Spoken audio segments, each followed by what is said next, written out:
because it's really the fastest way to put yourself in a bind where you can't maneuver around a player disappointing on that contract. Zack Scott joining us right now. Excited to have him on. You can give him a good follow. He's very well spoken on Twitter at Zack Scott Sports, has his own pod, his own company he's running. We'll get into that as well. Zach, good to see you, man. How you doing?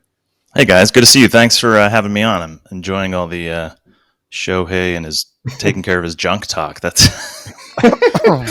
was big yesterday. That was big on the show. So let's start there. From your perspective, what's your take on the story? And from an organization perspective, is there anything that could have been done differently to help a player that is coming over from another country? We all know anybody that's visited another country that doesn't know the culture, or you just get confused on anything. You're like in a cab, you're like, I don't know what to do. I get it. So what have you observed? I'm sure you obviously, oversaw transactions where players came over from overseas and you had to work on making sure that they were comfortable. Yeah, I mean, the biggest one for us at the Red Sox was Daisuke Matsuzaka back in 2007.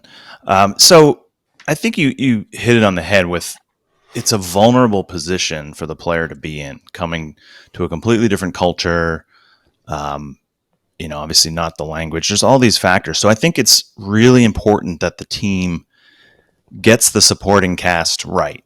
And it's easy for me to say, the Angels didn't do a good job with that. But, it sounds like the story's pretty wild. And obviously there's a lot more that I'm sure we'll still learn. But, it sounds like it's hard to kind of see through a con man sometimes. And that's kind of what seems like was going on here. But yeah, it's really crucial. I can recall when we brought in Daisuke and at the same time Okajima, and getting the support staff right was important to Scott Boras, who was Daisuke's agent, and to the Red Sox, because this was new for us to have put an infrastructure in place for a Japanese player in the clubhouse. There are a lot of issues that come with that. You need to have the right interpreter, oftentimes they'll want their own massage therapist, and then you're dealing with issues of fairness within the clubhouse. Is this guy's getting special treatment, but at the same time, it's such a unique circumstance, it warrants that. So there's a lot of logistical things that go into it, but I remember how important it was that we found the right fit, because they're not only the right fit for that person who's in a vulnerable spot coming over to the States, but they have to fit into the clubhouse and that unique culture that is a major league clubhouse, as you guys know.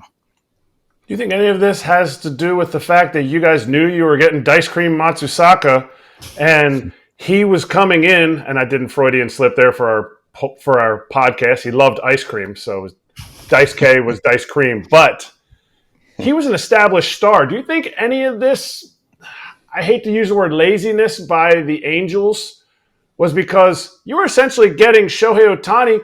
Could he be unbelievable? Yes, it's amazing, but it's like, hey, you know what? We're paying this guy the minimum right now, and he's not, they're not paying. We see him as Shohei Ohtani now, $700 million player. You have to have all your ducks in a row. You have to make this super big pitch to get him to sign with your team. Do you think some of that was part of the laziness, or do you think, no, we're going to treat every single the Padres are treating Yuki Matsui the same way they treated Shohei Ohtani, or Yamamoto the same way they treated Shohei Ohtani back in 2017 when they signed him? Well, I think, first of all, Shohei, I mean, he had been on teams' radars for years, right?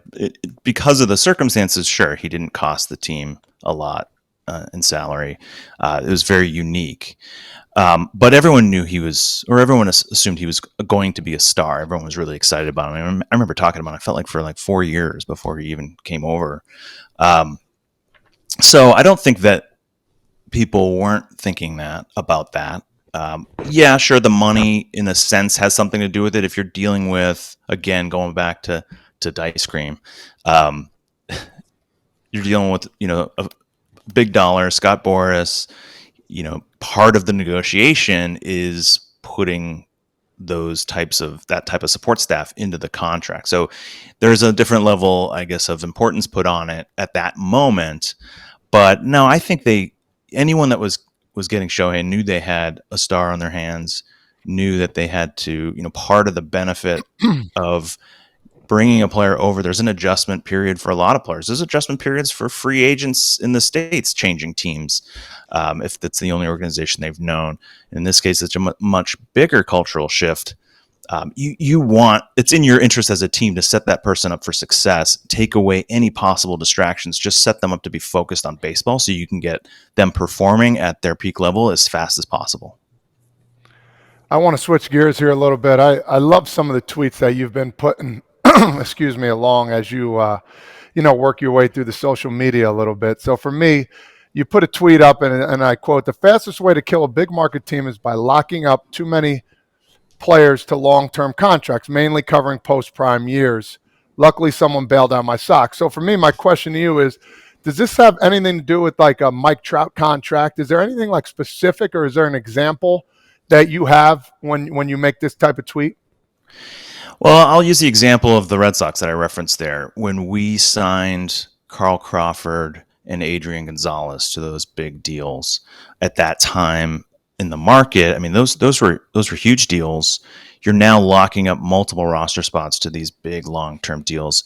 We also had sizable contracts with Josh Beckett and some other players.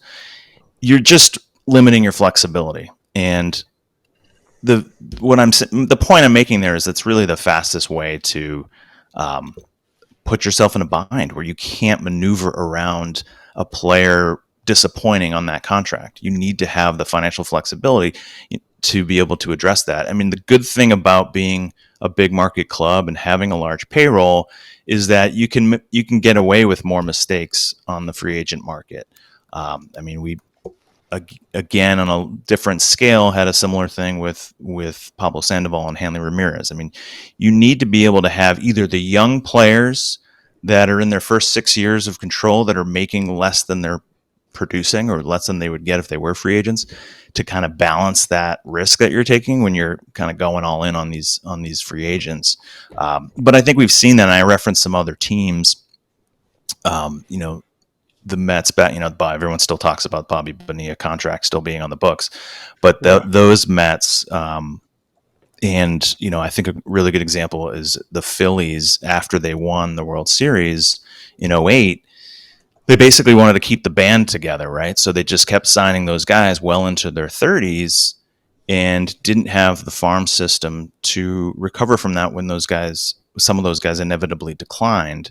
They just didn't have the maneuverability to pivot and still put out a really good team. And that's really the point that I'm making there, is that it can be challenging if you have too many contracts guaranteed on the books. Now, my point coming off of this, everybody talks about a big market and small market. All these teams, they have money. I never understood why, they're a big market team maybe because they live in New York's a big city. I get it. But all these teams have the money to spend on these guys. Can we agree to that? Or, I mean, that's just something that's always bothered me by saying, oh, man, this team can't get this guy. They sure as hell can get the guy. They got money. These guys wouldn't be in this business if they couldn't. Sure. I mean, it's hard. I've only worked full-time for two teams that were big market teams in Boston and New York. I have consulted with some smaller market clubs, and I definitely see a different mindset with some of those owners. Some of them, sometimes it's, they want to keep the team in the family. They want to have full ownership, so they don't do what some other owners do, which is kind of sell off some pieces, some minority stakes of the team in order to get more cash infused into the operation that they can invest in the product. So there's different ways they can do it. They have some ability to borrow against the franchise value. So yeah, there's ways to do it. I think we saw the Padres invest very heavily after being thrown into the small market category for so many years. Now, we don't get to see the books of these clubs, right? They're private, so we don't get a look inside that. But some of these teams are probably a lot of these teams are operating at a loss that are in markets where they don't sell out all the time, depending on the TV deals. And now that's a whole other issue right now with what's been going on with the the Diamond Group, that RSN situation. But, I do think some teams do operate at a loss, but it's also another way to look at it is investing in the product. Using the Padres again as an example, they start spending a lot, and unfortunately, it hasn't turned into consistent results on the field, winning. I think they've only made one postseason appearance since investing a lot. But their attendance figures, I believe, have gone way up, and the excitement level around the team, and I'm guessing viewership's gone up, and all these other things that can increase revenues for them. So there is some level of what I find is sometimes some owners look at it too much as a cost rather than an investment. And that's not just limited to players. There's other things, that I do with my business where I see it as, okay, if we invest in this area of your baseball operation, it will pay off down the road. And, a big part of the challenge of getting that investment from your CFO or your ownership is for them to see the return on that. And to not think of it just as an expense or a cost. And I think sometimes some people think of that, their talent as that, which is kind of crazy because that is the product that they're selling, right? And they should be competitive, but you think that they got in this business.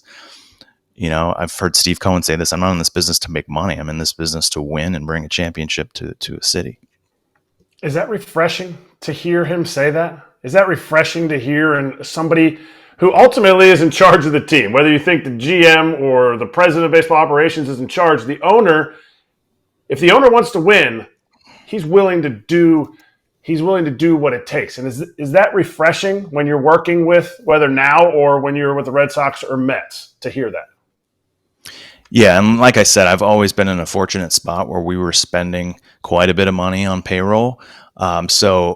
We get in this game because we're competitive and we want to win, and to have that support, it always feels good. That said, it comes with risk. There's all different kinds of risk. Not spending is a risk to an organization. Overspending, like I said before, can be a risk where if those guys don't perform and you haven't left that flexibility, you're in a tough spot. You can have several losing years because of that. So I definitely prefer to have that support for sure. And then it's up to the general manager and his or her staff to figure out how best to use those dollars so they can win now and in the future. When you guys, meaning Steve Cohen and you, started taking over the Mets, there was a culture shift that needed to happen.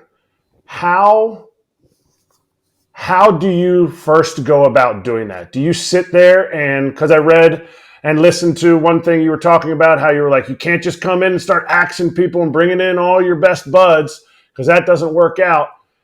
How does that start? Is it a listening process? Is it I've met all these people throughout my career, I start bringing some in? What does that process start? Because you said there might have been PTSD from what had happened before with the Wilpons in ownership.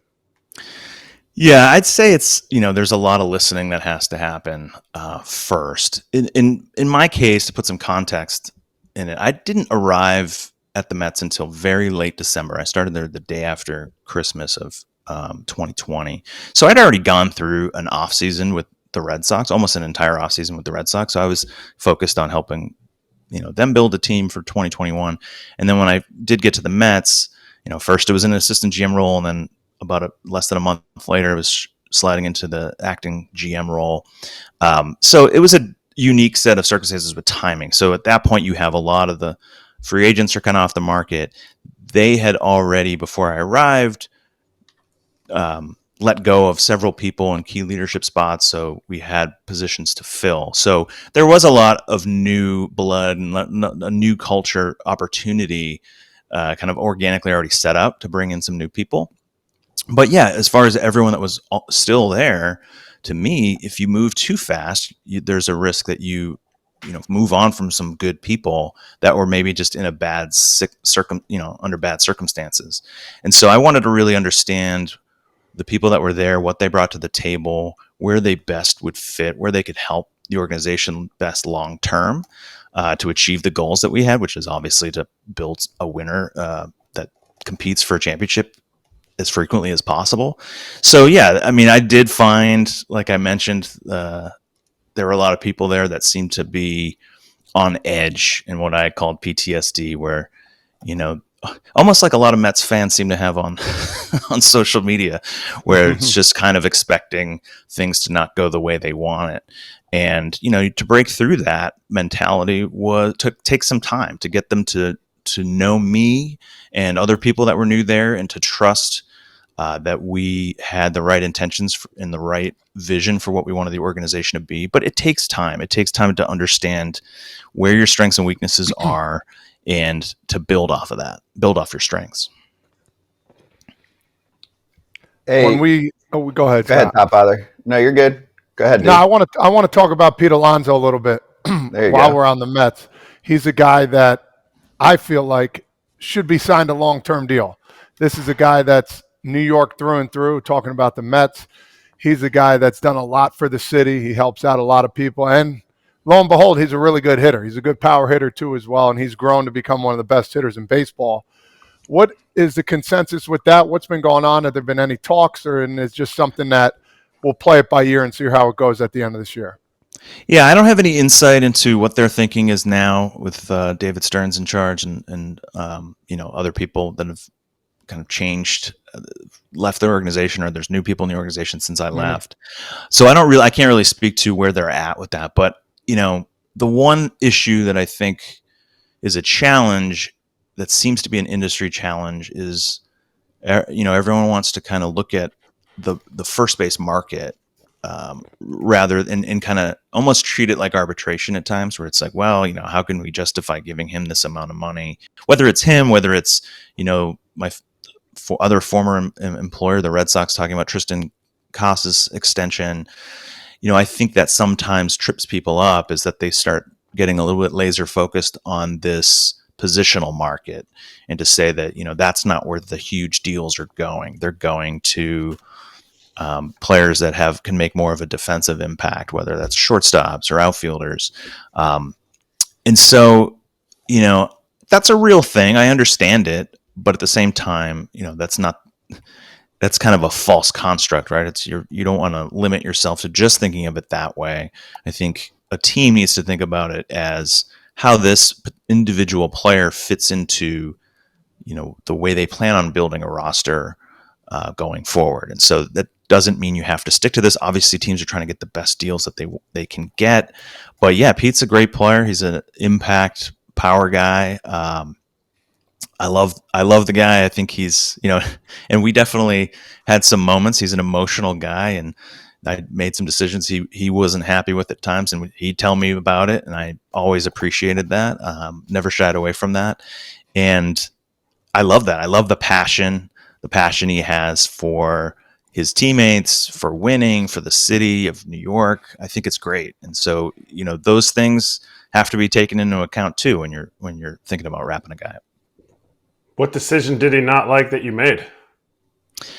We fired the hitting coach. I fired Chili Davis, the hitting coach, in Chili. I think it was early May, and I think some guys took exception to it. It was actually kind of funny. It was after a game. I flew out to St. Louis. We were playing the Cardinals, and after the game, ended up meeting with Chili, and we fired Slater, the assistant hitting coach, at the same time, and I kind of botched the communication with the players. My plan was to have a team meeting right after I talked to those guys, to let them go, to then say, hey, we let them go. I also had scheduled a meeting the next morning at the hotel in a ballroom there, just to kind of let them air any grievances. I just believe that you keep an open forum with your players and your staff. It's a traveling almost family.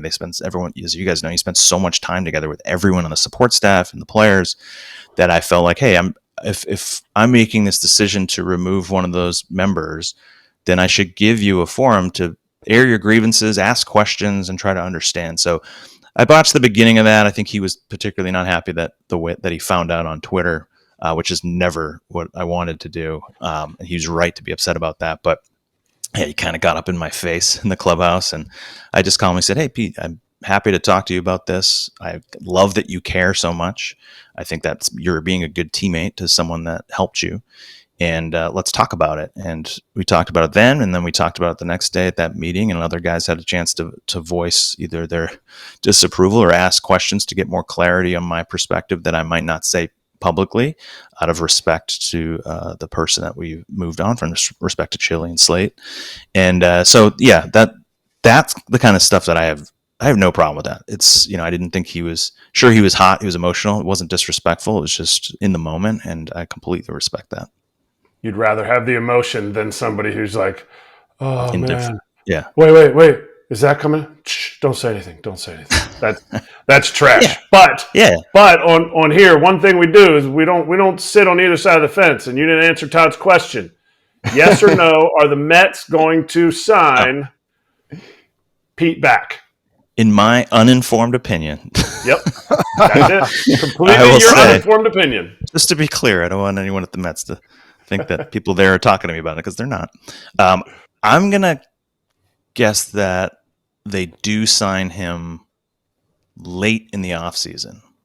I think he explores the market. It's not, he shoots a little too high. It's not what he wants. And then it comes down to a place that makes sense for them.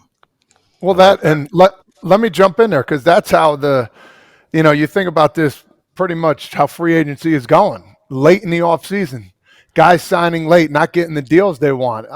For me, I think it's crazy how we're going in this direction of top players, and some guys still not even signed. You think of a Tommy Pham.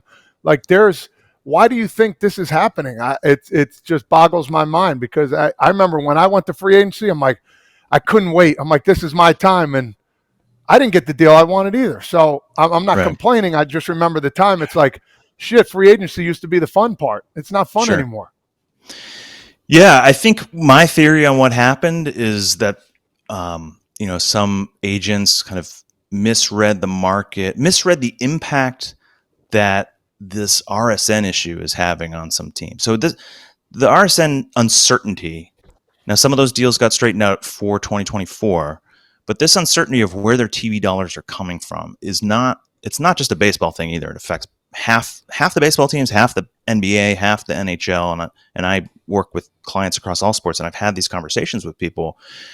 Owners are scared or some of the owners at least are scared, because they don't know how this is going to affect them. They don't know how, all these people cutting the cord from cable, it's all these different streaming services. There's a fear that the dollars that they've gotten in the past aren't going to be there for them. And I think it's an unknown. I don't think it's necessarily what will end up happening. But anytime I've experienced a time of uncertainty, whether it was the economy in 08, 09 kind of tanking, or COVID in 2020, teams tend to err on the side of caution and be, really kind of tighten up, freeze budgets. In some cases in 2020, you saw a lot of people getting furloughed or let go. And then in both of those cases, things ended up being fine for them financially. And so then you'd see a large investment of dollars into the free agent market the next year or two after that. It's a cycle that tends to happen, where I've always argued, because I worked for teams with money, that actually that's an opportunity. And I think, you saw the Dodgers spend a lot of money while everyone else is kind of holding their dollars. They were doing the opposite, which is an opportunity. It's not like they were at the top of the market, so they didn't get huge bargains necessarily. But I think the Diamondbacks might be a better example, right? They're not a big market team. They are affected by this RSN, and they looked at it as, we got to the World Series. We have a good young core.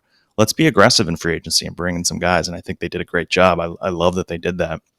But yeah, I think that's what was going on. In fact, I was looking at MLB Trade Rumors puts out their top 50 free agents before free agency every year. And pretty typically they get about 40% of those pretty close to on the money. And then there's like 30% that come in over, 30% that come in under in terms of total guaranteed dollars. This year I was looking at it, they got about only around 32% right.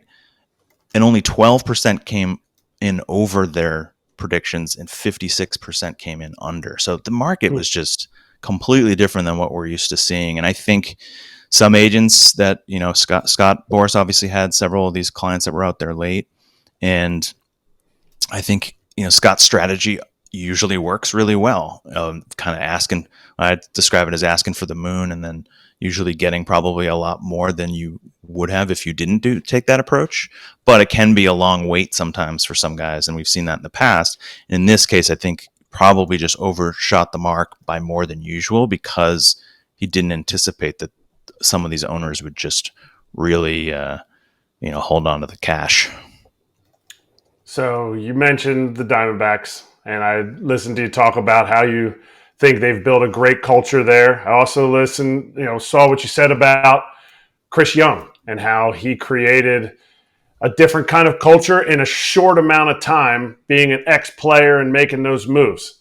I want you to grade in an even shorter amount of time what Chris Getz has done, bringing the Royals over to Chicago, a beleaguered, unspending franchise that they are. That's a tough one. I know this isn't what you're looking for. I'm going to give you what sounds like a political answer, but it's the truth. It's so early to tell. I don't know. I don't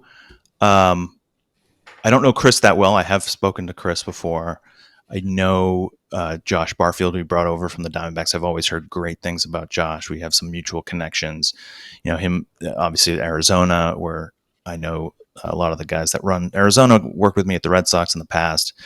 And I've heard great things about him on the player development side. So I think that is an impact hire. I know Jin Wong, who came over from Kansas City, is more of the major league ops type of thing, player contracts and kind of roster rules and things like that. So I think that he's made some good hires. There's a long way to go for that franchise. So, just looking at it realistically, I'm not ready to say that they're, obviously the owner there has a track record of, how he spends and maybe it not being up to par with being in the market, a big market like Chicago. I'd like to think, and I do think from some conversations I've had with some people there in the early goings that there will be some investments made that are probably more long-term given where they're at. I don't think there's an expectation to compete right now. At least that's my read on it. So they need to think about how do we get back to being or get to a place where we're competing every year. And I think there's a lot of work to be done. They were an organization that was just really insular for a long time and didn't have a lot of change. And they keep it fairly small and tight in terms of the size of their operation. And I think they need to think about some new ways of doing things. And Chris has said that publicly, that he wants to do that, even though he has been there for a while, but I'm sure he has different ideas, and now being in that seat has a chance to act on those things. And that's my sense. And he's brought in some people from the outside that will have different perspectives, which I think will help them. But yeah, to be fair, it's just so early, but they definitely have a lot of work to do. Yeah, they do. They're looking at, I think, 110 losses this year, but we'll see what happens. Hey, everybody. Be sure to like and subscribe for more content. We're back here every weekday, all year long, so do not miss an episode. The videos are coming in all day. Here's another video you might enjoy. Baseball the way it should be covered.